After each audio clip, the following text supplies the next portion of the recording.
गोवा में अगर कभी आप गए होंगे तो वहाँ पर बेसिलिका ऑफ बॉम जीसस इस नाम का एक चर्च है। उस चर्च में एक मिशनरी की बॉडी रखी हुई है। पहले इस चर्च पर लोगों की इतनी श्रद्धा नहीं थी, लेकिन फिर 1683 में यहाँ पर कुछ ऐसी घटना हुई। यहाँ एक ऐसा चमत्कार हुआ कि हजारों लोगों की भीड़ इस चर्च में आने लगी और इस चमत्कार के पीछे थे छत्रपति संभाजी महाराज। लेकिन वो चमत्कार हुआ कैसे था और संभाजी महाराज का एक चर्च के साथ क्या कनेक्शन है, ये जानने के लिए वीडियो को पूरा जरूर देखें। बहुत ही इंटरेस्टिंग इन्फॉर्मेशन आपको छत्रपति संभाजी महाराज के बारे में पता चलने वाली है, जो किसी भी फिल्म में आपको नहीं दिखाई जाएगी। तो वीडियो को पूरा जरूर देखें। छत्रपति संभाजी महाराज दिखते कैसे थे? महाराष्ट्र के बाहर से जितने भी लोग देख रहे हैं वो लोग मानेंगे नहीं, लेकिन पिछले 350 सालों तक संभाजी महाराज के असली चित्र और चरित्र को छिपाया गया है। आज तक उनकी बहुत बदनामी की गई थी। उन्हें पिता के अगेंस्ट जाने वाला, मुगलों के साथ हाथ मिलाने वाला, लड़कियों के पीछे पागल रहने वाला राजा, ऐसे ना जाने क्या क्या आरोप आज तक उन पर लगते रहे हैं। अभी जो छावा फिल्म आने वाली है वो उनके ऊपर रिलीज होने वाली पहली हिंदी फिल्म है। और ऐसा नहीं कि इसके पहले उनके ऊपर कभी फिल्में बनी नहीं, उनके ऊपर कई मराठी फिल्में बनी थी, लेकिन उन्हें कभी रिलीज नहीं होने दिया था। मतलब जिस देश के धर्म को बचाने के लिए उन्होंने अपनी जान दी थी, उनके अपने देश के लोगों ने ही कभी उनको इज्जत नहीं दी। उनका सच्चा इतिहास लोगों के सामने नहीं आने दिया, बल्कि उनका बहुत बुरे तरीके से चरित्र हनन किया गया था।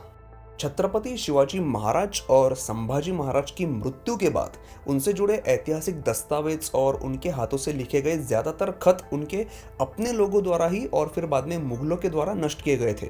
उनमें से जो कुछ भी डॉक्यूमेंट्स बचे होंगे वो फिर ब्रिटिश पीरियड में वो खत्म हो गए। तो ऐसे में कुछ इतिहासकारों ने काफी मजे से संभाजी महाराज का इतिहास अपने मन से कुछ भी लिख कर रखा है, लेकिन इसके बिल्कुल उलट बाहर के देशों के उनके समकालीन कवियों ने, इतिहासकारों ने, यात्रियों ने, पुर्तगाली ऑफिसर्स ने उनके बारे में जो लिखा है वो जानकर हमें पता चलता है कि असली में वो दिखते कैसे थे और उनका चरित्र कैसा था। फ्रेंच हिस्टोरियन एबे कैरे ने 1672 में संभाजी महाराज को आमने सामने देखा था।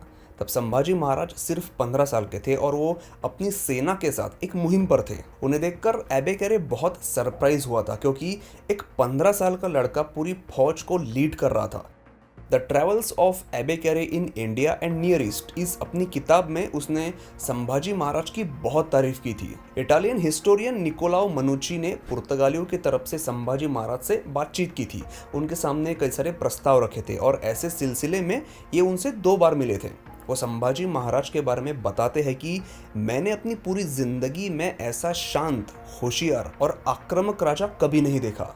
उनके दोस्त और उनके हमेशा साथ रहने वाले कवि कलश ने तो उनको हनुमान जी की उपमा देते हुए कहा था कि वो बुद्धिमत्ता और चतुराई का एक अलग ही कॉम्बिनेशन है। जब छत्रपति शिवाजी महाराज का रायगढ़ पर राज्याभिषेक हुआ था तब उसमें दुनिया भर से कई विदेशी यात्री आए थे। तो उन्होंने भी संभाजी महाराज के बारे में लिखा हुआ है कि राज्याभिषेक का सारा मैनेजमेंट और काफी सारा काम उनके बेटे संभाजी महाराज ने ही किया था। सारे विदेशी यात्रियों से वो खुद मिलने के लिए आए थे और बड़े ही कॉन्फिडेंस के साथ उन्होंने उनकी भाषाओं में उनसे बात की थी। शायद मैं ये आपको बताना भूल गया था कि संभाजी महाराज को अंग्रेजी, फ्रेंच, पुर्तगाली जैसी टोटल 13 भाषाओं का ज्ञान था।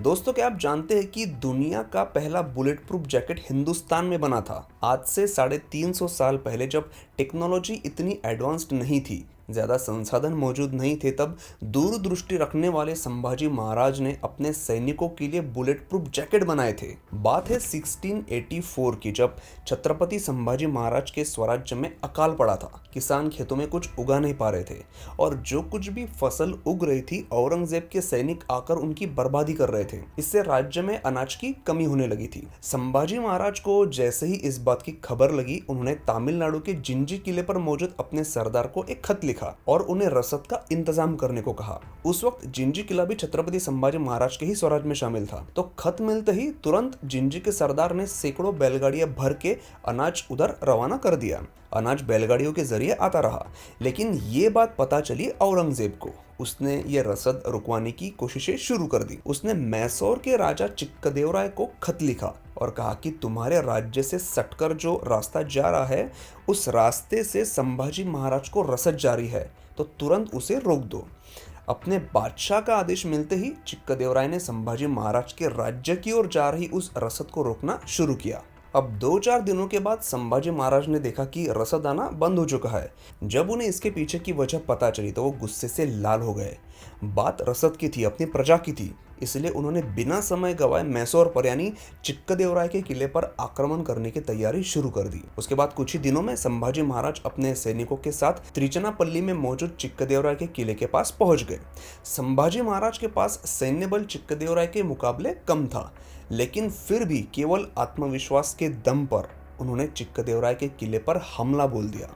इधर चिक्कदेवराय भी अपने तीरंदाजों के साथ किले पर तैयार था।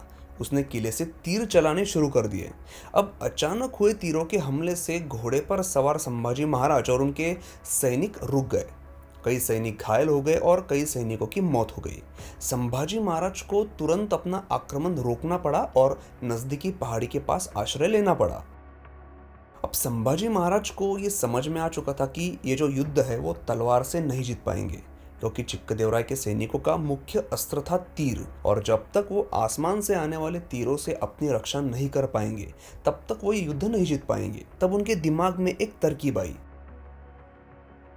और उन्होंने तुरंत अपने सैनिकों को आसपास के गांव में मौजूद चर्मकार लोगों के पास से चमड़ी जमा करने को कहा, और उन लोगों की मदद से उन्होंने चमड़े के ऐसे कपड़े बनाए जिससे चेहरा छोड़कर शरीर का सारा भाग छिपाया जा सकता था। ये एक तरह का लेदर जैकेट था जो जोर से आने वाली तीरों को रोक सकता था। वो सिर्फ यही तक नहीं रुके, उन्होंने उन चमड़ों के कपड़ों पर तेल भी लगाया ताकि आने वाले तीर जैसे ही उस चमड़े पर लगे वो उस कपड़े से फिसल जाए। और ऐसा हुआ भी। जब महाराज और उनके सैनिकों ने किले पर हमला किया तो किले के ऊपर से बरसने वाले तीर उनके कपड़ों से फिसलकर नीचे गिरने लगे थे। वो तीर उनका कुछ नहीं बिगाड़ पाए और फिर वो आसानी से किले के अंदर प्रवेश करने में सफल हुए। और फिर अंदर जाते ही महाराज और उनके मावलों ने कुछ ही वक्त में किले पर कब्जा कर लिया।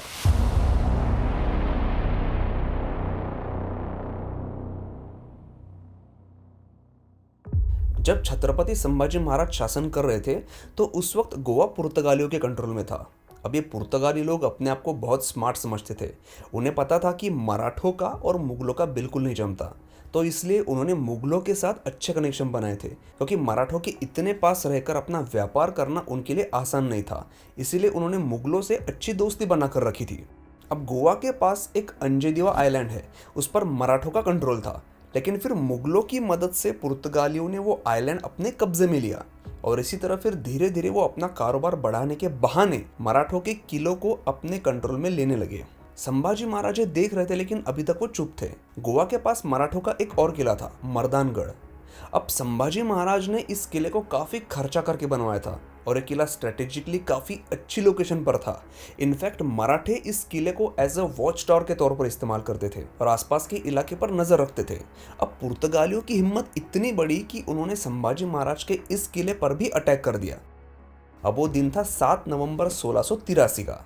पोर्तुगीज वॉइसरॉय फ्रांसिस्को दी तवोरा अपनी सेना लेकर उस किले के पास पहुंच गया। अब जैसे ही संभाजी महाराज को यह बात पता चली, उन्हें बहुत गुस्सा आया। वो तुरंत अपने 3000 सैनिकों के साथ मर्दानगढ़ की तरफ निकल गए और सिर्फ 4 से 5 दिनों तक चली इस लड़ाई में वो बड़ी ही आसानी से जीत गए और फिर उन्होंने पुर्तगालियों को वहां से भगा दिया। अब वो सिर्फ यही तक नहीं रुके, अब वो इतनी दूर आए ही थे तो उन्होंने सोचा कि इन लोगों को कुछ ऐसा सबक सिखाते हैं कि ये फिर से मराठों के किलों पर हमला करने की सपने में भी ना सोचे। उन्होंने अपनी सेना लेकर पुर्तगालियों के सेंट इस्तेवाम फोर्ट पर हमला कर दिया। अब ये किला नदी के पास था, तो इन्होंने हमला करने के लिए रात के उस समय को चुना जब लो टाइड का समय था, मतलब नदी में पानी कम था। तो ये किले में बड़ी आसानी से घुसे और किले को अपने कंट्रोल में ले लिया। अब वॉइसरॉय फ्रांसिस्को दी तवोरा को पता था कि मराठे क्या चीज़ है। पिछली बार इसे किला छोड़कर भागना पड़ा था, लेकिन फिर भी वो वॉइसरॉय था, तो उसे किले को वापस लेने के लिए सेना लेकर किले के पास जाना ही पड़ा। तब वो किले के पास पहुंचा। उसके सैनिकों ने मराठों से लड़ाई शुरू की, लेकिन इस बार भी मराठे उन पर भारी पड़े और वॉइसरॉय तवोरा को इस बार भी पीछे हटना पड़ा और उन्हें लड़ाई बीच में छोड़कर भागना पड़ा। अब इस लड़ाई में तवोरा के बहुत से सैनिक मारे गए थे और तवोरा जैसे तैसे करके गोवा पहुंच गया। अब उसकी हालत काफी खराब थी, क्योंकि एक तो उसके पास सैनिक नहीं थे, और संभाजी महाराज उस पर बहुत गुस्सा थे।